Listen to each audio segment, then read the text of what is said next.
बिस्मिल्लाहिर्रहमानिर्रहीम और अस्सलाम वालेकुम। 31 अगस्त और पाकिस्तान में इतवार की सुबह। सबसे पहले काउंटडाउन 90 डेज टू गो। जी हाँ, पूरे 3 महीने रह गए हैं फील्ड मार्शल आसिम मुनीर की रिटायरमेंट और मुल्क में नए आर्मी चीफ के आने में। अब जरा दूसरी खबरों की तरफ चलते हैं, वो भी इस पहली खबर से ही रिलेटेड है।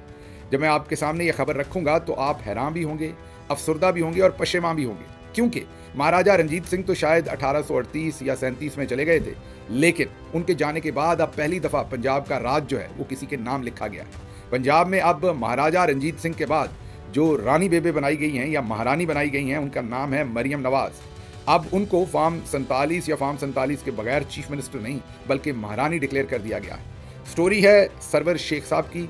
आगा सरवर शेख जो रिपोर्ट कर रहे हैं, मुझे भी अपनी आंखों पर यकीन ही हो रहा था, लेकिन लोगों ने कुरान उठाया और कलमे की कस्में उठाई और लोगों ने बताया कि हम सैलाब ज़दगान के लिए मदद लेकर जा रहे थे, हमें रोक दिया गया और कहा कि मदद तब तक नहीं कर सकते जब तक जो मटेरियल आप दे रहे हैं, मतलब जो अगर आप कोई चीनी दे रहे हैं, आटा दे रहे हैं, अशियाए खुर्दोनोश दे रहे हैं, राशन दे रहे हैं, उस पर जब तक मरियम नवाज़ की तस्वीर नहीं लगी होगी तब तक ये डिलीवर नहीं किया जा सकता। और ये इशारा सिविलियन इदारों की तरफ नहीं है, ये सभी इदारों की तरफ इसका इशारा है। मुझे भी आपकी तरह सुन के यकीन नहीं हुआ कि इतनी सफाकी और इतनी बेदिली या सख्त दिली कैसे हो सकती है या संग दिली कैसे हो सकती है कि आप जो लुटे पुटे लोग हैं, जिनका सब कुछ लुट गया है, उनके घर बार, उनकी फसलें, उनके बच्चे, उनका सब कुछ ही, लाइक उनके जानवर, सब कुछ लुट गया है। ना पीने को दूध है उनके पास क्योंकि भैंसें उनकी बह गई हैं, ना उनके पास उनकी गंदम रही है, ना फसलें नहीं है, ना घर रहा है। ऐसे लोगों के लिए भी आप ऐसी शर्तें रख रहे हैं कि जब तक मरियम नवाज़ की तस्वीर नहीं होगी तब तक उन्हें अमदाद की चीज़ आम शहरी नहीं दे सकते। मुझे पता है आपको लग रहा होगा कि मैं प्रोपेगेंडा कर रहा हूँ, ये बात दुरुस्त नहीं। आगा सरवर शेख साहब की ये रिपोर्टिंग है, बहुत ही अच्छा काम करते हैं आगा सरवर शेख। आप याद कीजिए, रावलपिंडी में एक प्रोटेस्ट को कवर कर रहे थे जब इनके घर पर छापा मारा गया था, इनके माँ बाप को हरासा किया गया था, इनको उठा लिया गया था, तशद्दुद किया गया था। वापस आए तो फिर उसी इन्हमाक के साथ, उसी मेहनत के साथ ये दोबारा से रिपोर्टिंग कर रहे हैं। तो ज़रा सुनिए आगा सरवर शेख ने जो इंटरव्यूज़ किए लोगों के जो अमदाद देना जा रहे थे या देने की कोशिश कर रहे थे, उनके साथ आगे से क्या हुआ सुनिए। जैसे हम यहाँ पे पहुँचे सामान लेके, तो इन लोगों ने हमें लोगों तक सामान पहुँचाने से जो है वो रोक दिया। और जब हमने उनसे पूछा कि क्या वजह है, आपने हमें सामान क्यों नहीं देने दे रहे, तो उन्होंने कहा जी हमें पीछे से ऑर्डर है कि जब तक यहाँ तो आप इसके ऊपर मरियम की तस्वीर लगाएं तो फिर हम आपको देने देंगे, तो जिसकी वजह से फिर हम सामान मजबूरन वापस ले गए। हम सामान देने गए थे, वहाँ पे पीरा फोर्स आ गई, उसके बाद पीरा फोर्स ने हमें सामान नहीं देने दिया। उसके बाद वहाँ से उसके बाद बात करवाई उन्होंने किसी से, उसके बाद उसने भी मना कर दिया कि सामान बिल्कुल भी नहीं देना आपने, अगर देना भी है तो मरियम नवाज़ की तस्वीर वगैरह लगा के दें इसके ऊपर। ये आप हल्फन बात कर रहे हैं? जी ये कसम उठा सकते हैं? जी, कसम भी उठा सकते हम वहाँ पहुँच गए तो ये पुलिस वाले आ गए, कह रहे थे कि यहाँ आप लोग सामान नहीं इस तरह तकसीम कर सकते, या तो आप लोग मरियम नवाज़ का तस्वीर लगा के फिर तकसीम करोगे। वापस जा रहा है और जो लोग यहाँ पर मौजूद थे अभी इस वक्त आपके सामने हैं कि मायूस होकर वो बेचारे चले गए। सलाब ज़दगान थे, सारे थे, तो अब नाज़रीन किराम वो बेचारे मायूस हो चुके हैं। आपने अपनी आंखों से देख भी लिया और अपने कानों से सुन भी लिया, ये सफाकी चल रही है। ये वो राजधानी है जो मरियम नवाज़ की डिक्लेयर कर दी गई है और कोई कानून पाकिस्तान के अंदर नहीं है। आप में से अक्सर कहते हैं कि उनकी बात ना करें, हम उनकी बात नहीं सुनना चाहते। ये बात दुरुस्त है कि उनकी कोई वैल्यू पॉलिटिकली नहीं है, मतलब वो कौन सा जीत के आई हैं, फॉर्म 47 पर आई हैं, इसलिए उनकी बात करना वेस्ट ऑफ टाइम है। बट दूसरी तरफ जो मैं बार बार कह रहा हूँ कि रश्के कमर, तोता और तोते में जान, वो सब कुछ जो है उसकी वजह से मरियम नवाज़ जो है वो पाकिस्तान में दूसरी मोस्ट पावरफुल जो पर्सनालिटी हैं वो बन जाती हैं फील्ड मार्शल आसिम मुनीर साहब के बाद। फील्ड मार्शल आसिम मुनीर साहब के पास अगर ताकत है तो बहुत सारी ताकत मरियम नवाज़ साहबा के पास भी है और उससे आप सब वाकिफ़ हैं। इसलिए बहुत ज़रूरी है कि उनका जो किरदार है, जो उनका इस वक्त पॉलिटिकल किरदार है, उसको निखार कर आपके सामने रखा जाए और उनके नाम से रिलेटेड जो इस वक्त पाबंदियाँ कदगन पंजाब के अंदर आवाम पर लगी हुई हैं वो आवाम को पता होनी चाहिए। यही नहीं, हमारे एक जानने वाले ब्रिगेडियर साहब जो थे वो अपने रिटायर्ड हैं, अपने बेटे के साथ जा रहे थे तो बच्चे ने छल्ली लेने के लिए कहा कि अब्बा जी रुक जाते हैं, छल्ली ले लेते हैं। जब छल्ली लेने के लिए रुके तो पहली रेडी के ऊपर मरियम नवाज़ साहबा की तस्वीर लगी थी, तो उनके वाले साहब ने कहा, बेटे के ब्रिगेडियर साहब ने कहा कि यहाँ से नहीं लेते, आगे से लेते हैं। अगली रेडी पे गए, वहाँ भी लगी हुई थी, उससे अगली रेडी पर गए, वहाँ भी लगी हुई थी। तो उन्होंने उस रेडी वाले से पूछा कि क्या आप सब मरियम नवाज़ के सपोर्टर हैं? उन्होंने कहा जी काहे के सपोर्टर, हम तो 2 वक्त की रोटी कमा रहे हैं खड़े, ये तो पैसे देते हैं, हमसे ये पैसे भी लेते हैं और ज़बरदस्ती हमसे ये पैनाफ्लेक्स भी लगवाते हैं जिसके ऊपर मरीम नवाज़ की तस्वीर है। तो ये सूरत हाल है पंजाब की। चलें, ये तो हमें समझ थी कि इनके चचा, इनके वालिद, इन सबको तस्वीरें लगवाने का शौक़ है। ये एक और तस्वीर देखें, ये इनका ख़ानदानी बिजनेस है, नस्ल दर नस्ल ये 1980 से लेके अभी तक चले आ रहे हैं। पहले वालिद साहब की तस्वीर, फिर चचा की, अब इनकी। तो ये काम इनका नस्ल दर नस्ल चलता है। चलें, ये तो हमें पता था कि लैट्रीन हो या कोई भी जगह हो, वहाँ पर ये अपनी तस्वीर ज़रूर, MRI मशीन, हॉस्पिटल की रिपोर्ट्स, हर जगहों पर मरीम नवाज़ की तस्वीर ज़रूर होनी चाहिए। सो मच सो कि इन्होंने अपनी तस्वीर जो हैं वो जनाज़गाह और कब्रिस्तानों के अंदर भी लगवा दी। लेकिन हमें ये अंदाज़ा नहीं था कि यहाँ तक चले जाएंगे कि ये कहेंगे कि इमदाद नहीं दी जा सकती। यकीन कीजिए, अगर ये इंटरव्यूज़ ना होते, मैं आगा सरवर शेख साहब का एहतराम करता हूँ, अगर ये वीडियोज़ मेरे सामने ना होती और लोगों ने इस तरीके से कलमा पढ़कर कस्में ना खाई होती, तो मैं भी शायद क्वेश्चन करता अपने दिल में कि कैसे कोई इतना सफाक हो सकता है। अब मेरे पास गुंजाइश नहीं रही, क्योंकि लोग ये बता रहे हैं कि हम मदद करने गए लेकिन हमारे साथ ये सलूक किया गया। तो मेरे ख्याल में इसको मैं बेशर्मी कह सकता हूँ, संगदिली नहीं कह सकता।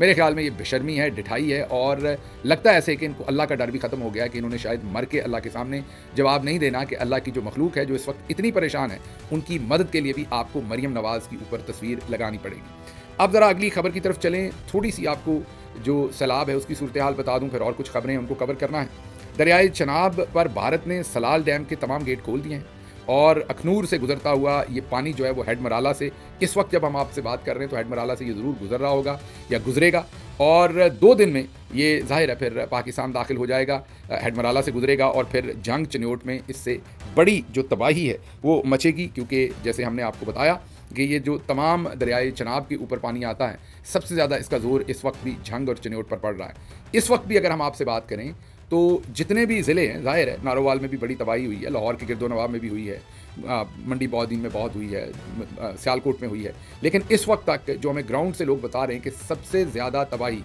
झंग और चन्योट में हुई है। वहाँ पर तो देहातों के देहात दूर दूर तक समंदर का समा पेश कर रहे हैं और कोई पुरसाने हाल नहीं है, क्योंकि थोड़ा दूर भी हैं वो लाहौर से।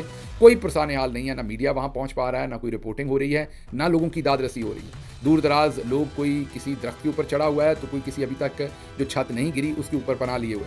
बहुत ही वहाँ पर दिगरगूं सिचुएशन है। ज़िले इंतज़ामिया भी गायब है, NDMA का तो कोई काम ही नहीं है, आप सबको पता है, वो तो मौसमियात की खबर देने के अलावा और कुछ नहीं करते। तो ये दरियाए चनाब का जो सबसे ज़्यादा इफ़ेक्ट है वो झंग और चन्योट के ऊपर इस वक्त भी जारी है। उसके बाद अगर सैलाब से निकलकर हम इनकी कारगुजारी आपके सामने रखें तो याद कीजिए, अब से चंद महीने पहले लाहौर की 3-4 बड़ी सड़कों पर मरीम नवाज़ साहबा ने एक बड़ा ही इनोवेटिव अपना प्रोजेक्ट लॉन्च किया था। ग्रीन लाइन के नाम से मोटरसाइकिल सवारों की लेन अलग से कर दी गई थी।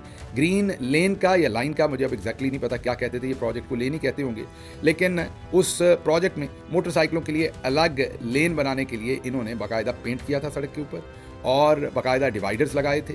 और एक जर्नलिस्ट ने रिपोर्ट किया था कि लगारी साहब थे गालिबन, उन्होंने रिपोर्ट किया था कि इसमें करप्शन हो रही है, उनको उठा लिया गया था, उन पर तशद्दुद किया गया था। अब ये पता चला है कि पूरे लाहौर के इन तमाम सड़कों के ऊपर से, याद कीजिए पहले ही बारिश से जब शुरू हुई थी बारिशें, तभी ये जो ग्रीन रंग था वो तो उतर गया था, लेकिन डिवाइडर लगे हुए थे। अब वो डिवाइडर भी उतार लिए गए हैं और ये जो ग्रीन लेन का इनिशिएटिव था, जी हाँ, वो ख़त्म कर दिया गया है। ग्रीन लेन इनिशिएटिव में बताया ये गया है कि जब से मोटरसाइकिल लेन अलग से बनाई है तो 30% जो 30% अजाफी एक्सीडेंट्स हुए हैं, हादसों में अजाफा हो गया और इतने हादसे हुए हैं कि अब ज़िले इंतज़ामिया को या लाहौर पुलिस को मजबूरन वो जो ग्रीन लेन थी उसको ख़त्म करना पड़ा। ये पहला प्रोजेक्ट नहीं है जो फेल हुआ है इस रजीम का। SIFC सबसे बड़ा फेलियर है आपके सामने। तकरीबन 3 साल होने को हैं SIFC के, 1 टके की उसमें इन्वेस्टमेंट नहीं आई, ना आनी है, ना आएगी, ना कभी आ सकती है। वो माथे का झूमर है फील्ड मार्शल आसिम मुनीर साहब का।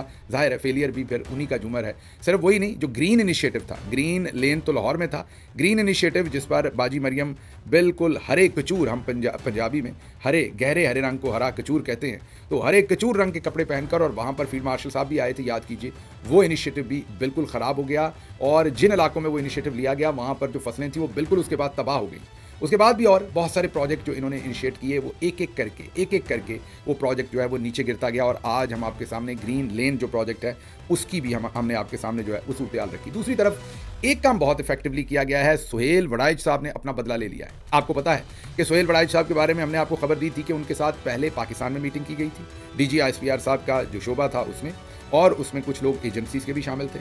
उनके साथ ये तय किया गया था कि आप बेल्जियम जाएंगे और वहाँ पर फील्ड मार्शल से मिलेंगे भी, और वहाँ पर आंखों देखा हाल के नाम से एक सीरीज़ ऑफ आर्टिकल्स, कॉलम लिखेंगे, एक कॉलम नहीं, सीरीज ऑफ कॉलम लिखेंगे जिसमें आप फील्ड मार्शल को लॉन्च करेंगे बाकायदा, क्योंकि फील्ड मार्शल जो है वो नून लीग के ऊपर प्रेशर बढ़ाना चाहते थे अगले 5 साल का नोटिफिकेशन लेने के लिए। 2 साल का नहीं, अगले पूरे 5 साल का, मतलब कि मजीद 5 साल का, मतलब कि वो 2025 में ऐसा नोटिफिकेशन लेना चाहते हैं जो उन्हें 2030 तक ले जाए। क्योंकि जब वो अमेरिका आए थे तो वाशिंगटन डीसी में उन्होंने एक इज्तिमा से खिताब करते हुए, जो आंखों देखा हाल बता रहा हूँ एक शख्सियत का जिन्होंने मेरे से खुद बात करके ये बताया कि उन्होंने वाशिंगटन में जो तकरीर की थी उसमें उन्होंने ये कहा था कि पाकिस्तान की जो इकॉनमी है उसको ठीक करने में 10 साल और लगेंगे, 2035 से पहले पाकिस्तान की इकॉनमी ठीक नहीं होगी।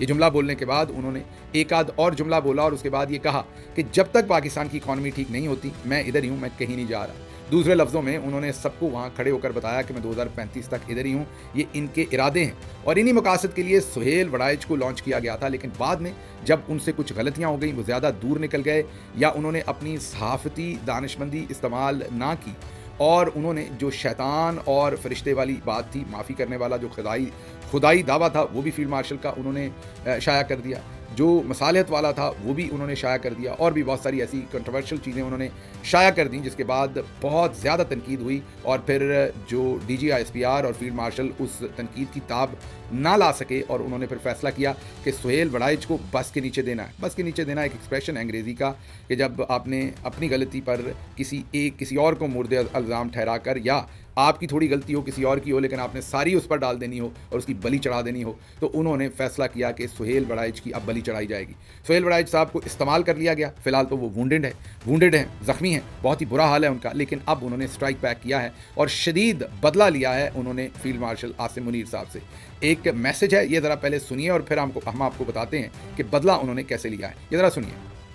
जब मैंने फील्ड मार्शल से 9 मई के नाकाबिले तरदीद सबूत मांगे तो फील्ड मार्शल ने ऐसा मुंह बना लिया जैसे किसी फ़कीर से उधार मांग लिया हो। ये सुन लिया, ये कोई शक नहीं कि ये टेम्पर्ड AI से जनरेटेड ये मैसेज है, लेकिन ये मैसेज किसी और ने ट्वीट नहीं किया, किसी और ने नहीं फैलाया, ये सुहेल वड़ाइच साहब ने खुद फैलाया।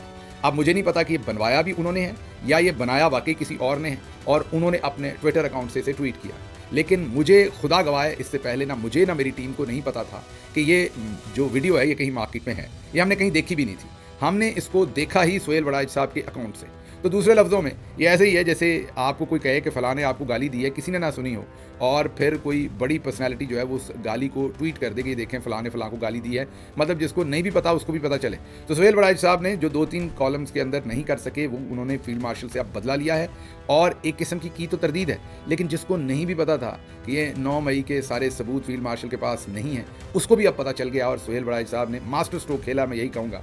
आल्दो के वुंडेड हैं, ज़ख्मी हैं, बुरी तरह से इस्तेमाल हुए हैं, वजूहात थी अपने लालच की वजह से, जो लालची है उसकी मौत हमेशा गप्पी के हाथों होती है। तो जो सुहेल वड़ाइच साहब की जो सहाफ़त थी उसमें लालच भी था, गप भी था और अगली तरफ SIFC वाले तो हैं ही गप्पी, तो फिर लालची की मौत गप्पी के हाथों हुई है। मैं सहाफ़ी जो उनकी सहाफ़ती मौत की बात कर रहा हूँ, वैसे नहीं कह रहा, लेकिन बहरहाल अब उन्होंने भरपूर बदला लिया है और फील्ड मार्शल साहब के ऊपर उन्होंने कड़ा वार किया है, जिसको नहीं भी पता उसको भी अब इस वीडियो का पता चला है। तो दूसरे लफ्ज़ों में वो माफ़ी भी मांग रहे हैं, लेकिन पूरे जहां को बता रहे हैं कि आप असल में आपकी सिचुएशन है क्या। आगे ज़रा चलें तो डॉक्टर मुसद्दिक मलिक 2 दिन पहले उन्होंने एक प्रेस कॉन्फ्रेंस की थी, याद कीजिए हमने उसे कवर किया था। उनके पीछे एक पैनाफ्लेक्स थी जिसके ऊपर लिखा हुआ था जो दरख्त लगाने की मुहिम थी 2025 की, उसके बारे में, और उन्होंने बहुत ही गुस्से से बयान दिए थे। मैंने आपको उसी दिन बताया था कि ये 3-4 लोग हैं PMLN में जो बहुत ही बड़े जादूगर हैं, बल्कि दूसरे लफ्ज़ों में आप ये कहें कि लफ्ज़ों वाले फ्रॉडिये हैं, मीन अल्फाज के फ्रॉडिये हैं, अल्फाज के साथ फ्रॉड करते हैं। इस तरीके से ये गुस्से में आकर बोलते हैं कि अगले को लगता है कि ये तो बिल्कुल बात ठीक कर रहे हैं, अगले बंदे को लगता है कि वाकई ये गुस्से में है, ही मीन्स इट, लेकिन वो सिर्फ और सिर्फ आपको बेवकूफ़ बना रहे होते हैं। उस दिन प्रेस कॉन्फ्रेंस में इन्होंने कहा कि एनफ इज़ एनफ, अब मज़ीद जो ताकतवर है वो अपनी कब्ज़ा माफिया और अपने रिजॉर्ट्स बनाने के लिए वो गरीबों की बस्तियाँ हम नहीं उजाड़ने देंगे और फौरी तौर पर इनके खिलाफ कार्रवाई होगी।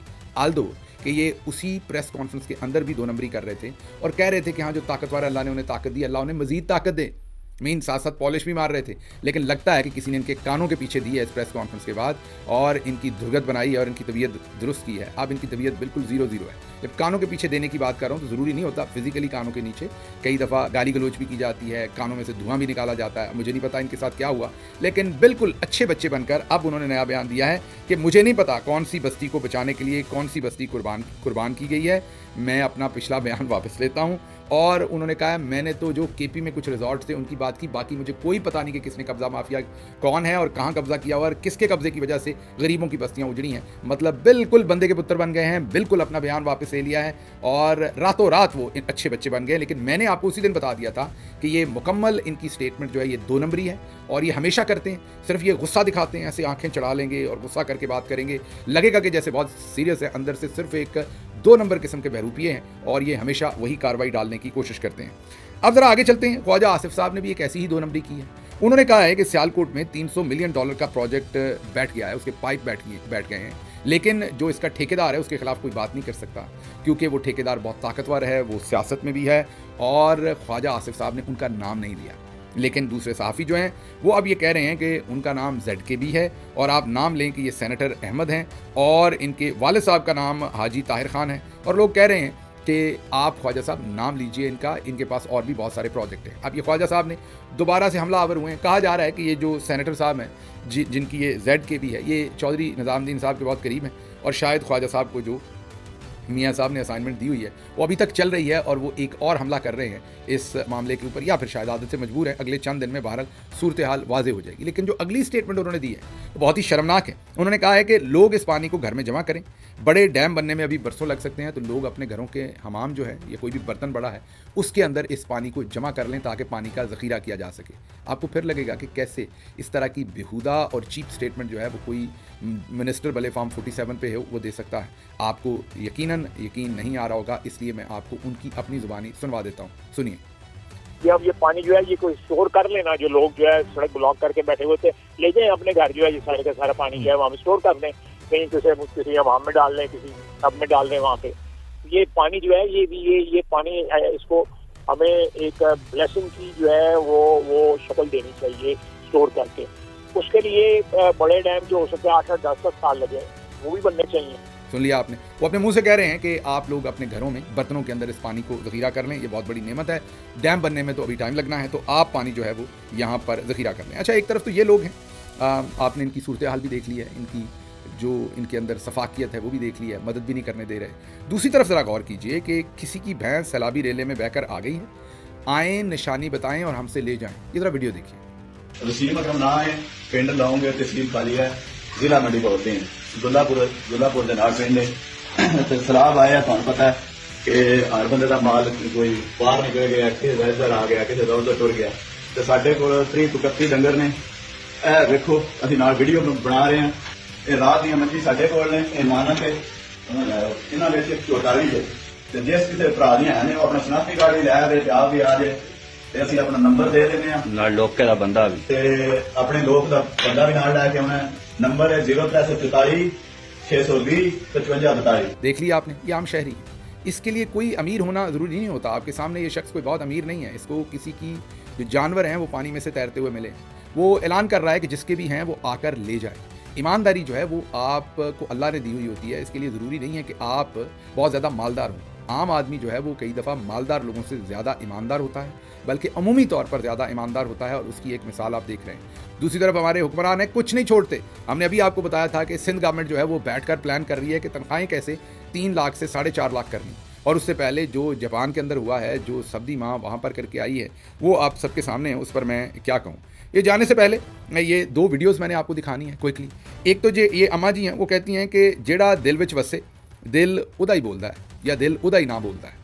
ये हसनैन को, नया पाकिस्तान हसनैन को ये इंटरव्यू दे रही हैं, उसमें अम्मा जी कह रही हैं, वो उनसे पूछते हैं कि आपके दिल में कौन बसता है, तो वो कहती हैं कि मैं नहीं बता सकती, मुझे उठाकर ले जाएंगे, और मैंने तो अपने शौहर के लिए जो बुज़ुर्ग है उसके लिए खाना भी पकाना है, कौन खाना पकाएगा अगर मुझे उठाकर ले जाएंगे। लेकिन वो जब इंसिस्ट करते हैं तो वो उसके कान में कहती हैं कि इमरान खान। ये ज़रा गौर कीजिए, दूर दराज ये दरिया के किनारे एक गाँव है, गालिबन रावी या चनाब के किनारे पर एक गांव है, और उस गांव के अंदर ये बूढ़ी अम्मा जो हैं ये वहाँ पर खड़ी वो सच बोल रही हैं जो पूरी कौम को पता है, और ये वहाँ से खड़े होकर फील्ड मार्शल और उनका तमाम जो उनकी रजीम है उसके बयानिए को ज़मीं बोस कर रही हैं। ये ज़रा सुनिए उन्होंने क्या कहा। किनू आना चाहिए? नहीं मैं होने नहीं गल आखरी मैनू होने ले, मेरा तो बाबे दी रोटी पकाने वाला कोई नहीं, तो लै जान फाड़ के मर जावां। मैं ये गाना नहीं जेड़ा दिल विच वसे ना, दिल उत्थे ही बोलदा। मैं तेरी बड़ी वीडियो वेखनी है। अच्छा, सारी रात दिल च वसा कौन है? ना ले लो कोई नहीं, इमरान खान ठीक है। देखो जी ये नहीं ये इमरान खान मेरा लीडर इमरान खान। हाँ सुन लिया आपने। कोई कसर रह तो नहीं गई। अगर आपको समझ नहीं आई तो सादा उर्दू में यही है कि वो ये कह रही हैं कि जो आपके दिल में बसता हो आपका दिल उसी के लिए बोलता है। जब पूछा गया कौन, तो उन्होंने कहा कि इमरान खान, और फिर उन्होंने कहा मेरा लीडर इमरान खान है, लेकिन साथ ये भी कहा कि ये मुझे उठा के ले जा सकते हैं अगवा करके, मैंने अपने शौहर की रोटी पानी भी पकाना है, उसे कौन फिर जाहिर है अलग अलग कर देंगे उनको। तो वो इस बात पर भी खौफजदा हैं क्योंकि इस वक्त वो सैलाब की मारी हुई हैं। तो आप ज़रा खुद सोचिए कि लोग जो है अब सब कुछ जान गए, लोगों को कोई अब गाँव देहात तक लोगों को कोई पर्दा नहीं रह गया कि हकीकत क्या है। लोग इनसे खौफजदा नहीं है, लेकिन इनके जो हथकंडे हैं उनसे मोहतात हैं। अगर इन लोगों को वोट डालने या जैसे ये सारा लावा पकड़ा है किस दिन मौका मिला और ये फटे तो फिर आपके सामने है कि सब कुछ क्या होना है। ये अगली वीडियो आपको जो मैंने दिखानी है, ये सैलाब में फंसे हुए दो खानदान हैं, एक पाकिस्तान में और एक हिंदुस्तान में। पहला खानदान जो चढ़ता पंजाब है, मीन इंडियन पंजाब है, उसमें लोग हैं जो बज़िद हैं कि हमने अपने घर छोड़ के नहीं जाने। उसकी वजह ये होती है कि उनके घर का पूरा सामान होता है, अनाज होता है, जानवर होते हैं, बहुत कुछ होता है, तो वो इनकार कर रहे हैं। बुजुर्ग हैं घर में, औरतें हैं कि हमने इसे छोड़ के नहीं जाना। वहाँ पर एक पुलिस का SHO भी खड़ा है, वो भी बोल रहा है, और एक पुलिस की असिस्टेंट कमिश्नर होंगी, अपना जो ब्यूरोक्रेसी से असिस्टेंट कमिश्नर होंगी इंडियन ब्यूरोक्रेसी से, वो है। ज़रा देखिए कितने मीठे, तहजीब और महज़ब अंदाज में बातचीत हो रही है। इंसान इंसानों से बात कर रहे हैं, आज़ाद मुल्क के शहरियों से उनके जो सिविल सर्वेंट्स हैं वो बात कर रहे हैं। आपने वो देखनी है। उसके फ़ौरन बाद हम प्ले करेंगे पाकिस्तान के अंदर। बिल्कुल ऐसे ही एक किसान ख़ानदान जो है वो कोशिश कर रहा है कि हमने नहीं जाना, हमारी भैंसें हैं, हमारे दूसरे मामलात हैं, ख़राब हो जाएंगे, और वहाँ पर एक पुलिस का SHO पहुँचता है और वो कैसे बात करता है। आपको फिर समझ आ जाएगी कि इन दोनों मुल्कों में कौन से शहरी हैं जो इज़्ज़त, आबरू और आज़ादी के साथ अपनी इस वक्त इंटरेक्ट कर रहे हैं सिविल ब्यूरोक्रेसी के साथ, और कौन नहीं कर रहा। ये ज़रा सुनिए। बहुत ज्यादा दिक्कत चुकी पर ਅਸੀਂ ਇਹ ਚਾਹੁੰਦੇ ਹਾਂ ਕਿ ਜਿੰਨੇ ਜੀ ਬਚ ਸਕਦੇ ਉਹਨੇ ਜੀ ਤਾਂ ਬਚਾ ਲਈ। ਹੁਣ ਜੇ ਪਾਣੀ ਵੱਧ ਗਿਆ ਫਿਰ ਆਪਾਂ ਕੀ ਕਰਾਂਗੇ? ਸ਼ਾਮ ਦਾ ਟਾਈਮ ਹੋ ਜਾਣਾ, ਹਨੇਰਾ ਹੋ ਜਾਣਾ, ਫਿਰ ਸਾਡੇ ਤੋਂ ਆਇਆ ਵੀ ਨਹੀਂ ਜਾਣਾ। ਜੇ ਰਾਤ ਨੂੰ ਪਾਣੀ ਵੱਧ ਗਿਆ ਫਿਰ ਕੀ ਕਰਾਂਗੇ? ਕੁਛ ਕਰਨ ਜੋਗੇ ਨਹੀਂ ਰਵਾਂਗੇ। ਹਜੇ ਹੁਣ ਆਪ ਆਏ ਆ ਅਸੀਂ ਚੱਲ ਕੇ, ਤੁਹਾਡੇ ਵਾਸਤੇ ਹੀ ਆਏ ਆ, ਤੁਹਾਨੂੰ ਲੈਣ ਹੀ ਆਏ ਆ। ਤਿੰਨ ਤਰੇ ਬੈਠੀਆਂ, ਤਰੇ ਚਾਹੀਦੀਆਂ, ਤੂੰ ਵੀ ਚਾਹੀਦਾ ਅੱਗੇ ਲੱਗ।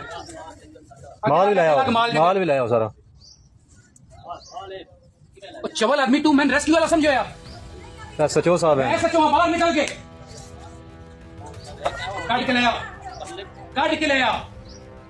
सुन लिया आपने। इस पर मेरा कोई तबसरा नहीं है, कोई तजिया नहीं है। मेरा ख्याल फ़र्क भी साफ जाहिर है और आपको सब नज़र आ रहा है। मुझे यहाँ से इजाज़त दीजिए। अल्लाह आपका हामी और नासिर हो। पाकिस्तान जिंदाबाद।